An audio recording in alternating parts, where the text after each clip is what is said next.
them come. This is their fate. I wanted to talk about the Xbox Elite Series controller, Series 2 Core. Jesus Christ, they have bad naming conventions.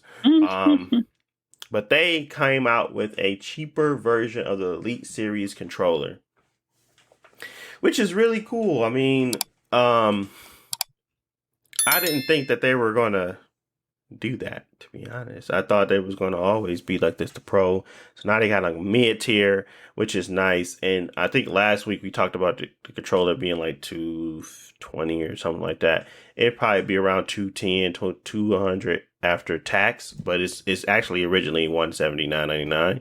And the Elite Series controller core now is $129.99. So maybe that ballpark figure of what Sony gonna charge is probably in the 250 range, 230, 220, 219.99, 229, 229.99, something like that. That's where I think it'll probably be in land. But yeah, Elite Series wireless controller. Yeah, they decided to come out with that one.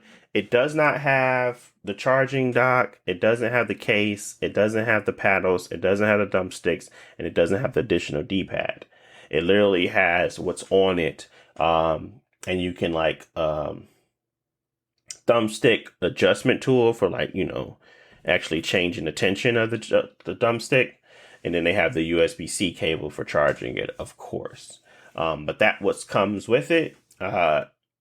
What's really cool is that you can buy the complete component pack for $59.99, or you can go on Amazon. They have sometime on Amazon like knockoffs that fit the core controller. Regardless of what it is, it's giving you options. Maybe people don't necessarily need all the extras. I use the paddles and I use all that stuff, so I wanted my extras. I like the carrying case a lot. I still use it to charge my controller. I just sit it on top of it. It's really nice. But yeah, that is something that is coming. It's also going to be in the Xbox Design Lab, so you're going to be able to customize the core controller. That's the first one that's going to be customizable. So that's even better because I mean, it's just a black controller. I would love to have like a very cool, unique controller in that $129 price tag. Maybe wherever people want to go with that, and it's going to allow them to customize it in a unique way and put their name on it and all that good jazz. Because the standard Elite Series is not in the Design Lab. But yeah, I bring this up as usual because as they are trying to provide better options for their customers, Sony on the other end, I have to compare them. I'm sorry, they're just the same company. They're similar in a lot of ways. Sony has decided, one, to up their price on their console, but two, make it cheaper for them to make it. So they have come out, and there's been like I think Austin Evans was the first to kind of like actually report on the new PlayStation 5. Basically, they shrink the components, the motherboard, the heat sink, and a few other things. They changed like the fan style and like made stuff easier to connect to make the production of it simpler and more cost efficient. That win on their end was not passed to the customer. It was simply more. It was actually where now you pay more for less of a console. I'm not saying it's less as in it's like not, functioning, but it's literally probably a less, durable or less, a less, I don't even know the word, but it has it doesn't have the ability to achieve like the metrics or the statistics that it used to be able to, and it's probably cheaper for them to make, and it probably has less components, and it does have less components, and all of this kind of still shows that Sony is a good old Jim. It's really focused on the bottom line and not necessarily the customer. Products like this, I would never expect Sony to make. I don't think that they care to have like a entry level two options. I knew this was probably coming. Like they would never make a Series S. Like they don't have that thought in their brain to allow people to jump into their console for a less than more expensive price. Like that is not how they function. Um, Xbox, the accessibility options and all of that. I understand that they put that on the software side, but Xbox literally has a dedicated controller for that type of stuff, right? Really, taking the time and effort to truly make stuff for their gamers is a little bit different than how, Sony goes to market. So I don't ever think I will ever see a DualSense Edge core, which makes sense. I mean, that is their premium device. But it's nice to see where they can drop it down, that price point of $40 and allow people to jump in if they wanted a more, precise or functional Xbox controller. I guess my question here is is the core worth it? Because it doesn't come with the paddles and you still have to pay for those. I mean, you can obviously buy them separately. Is this a good product in overall? Like, I understand like the feel, the heaviness, the weight, the premium design. I like it all, but to the average Joe that just want to play games, would you go into the in between option? Honestly, you already got the money, I suppose, to splurge on a controller. Would you jump for the core? That's my question. I don't know. I think they're so close in price, it might just be better to like go for the more expensive option.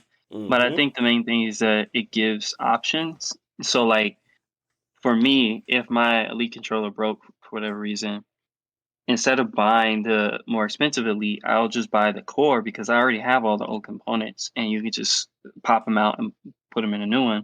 Mm-hmm. So that's an app for me, and like being able to customize it will be cool because like um it's a really premium controller, and be able to pick your own colors and design on it will make it feel like a more premium product. So I think it's just about options. Mm-hmm. I don't know.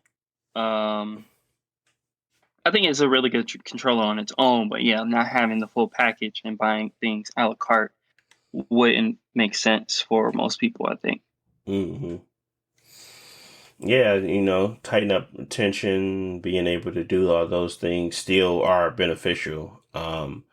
But yeah, I think just having the options out there is really what's important.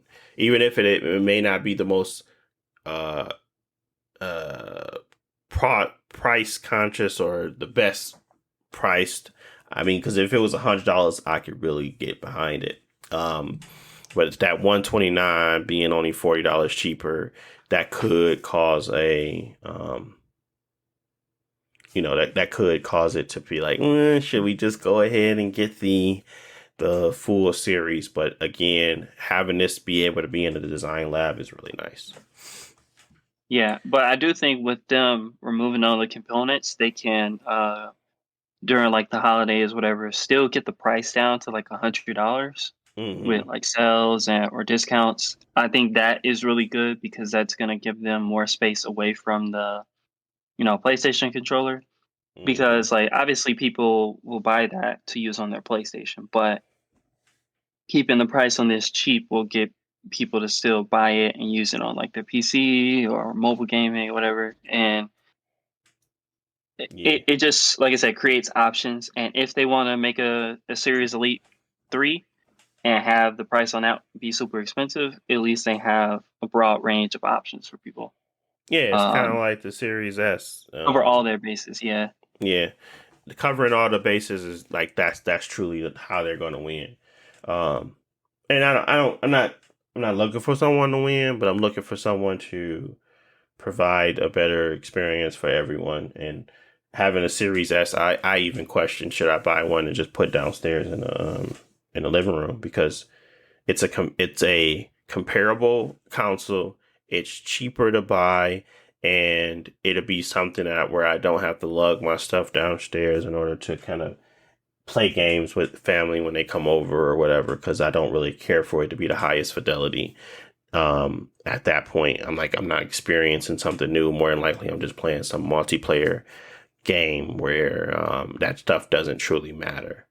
So providing that option, I would never go downstairs with a digital PS5 because I'm just like, that's basically what I got upstairs. I don't really need that, and it's not like it's not going to fit a need really for me to buy additional PS5 for the house. It would be more so that Series S, it falls into that category. So really providing those options is truly what's important. So yeah, I agree with what you stated there. And it's like, putting that wiggle room to be able to drop even more in price. Because right now the Series controller is like $20 more expensive than this price point right now because it's on sale. So if they're doing the same thing with this one and they're allowing it to be on sale often, you could definitely pick it up for 80, 90, $100. So absolutely. And when you gonna get you a expensive controller, Jalen? You gotta do as far as me means, you gotta get that tension right. He don't know about none of that. He don't know about none of that, Josh. Or you can how much they was selling GameCube controllers? Ain't them things like $90? Was the GameCube controllers $90? Like more recent because they like more hard to find. Oh, Jesus. MSRP or like that's the resale? He talking about resale.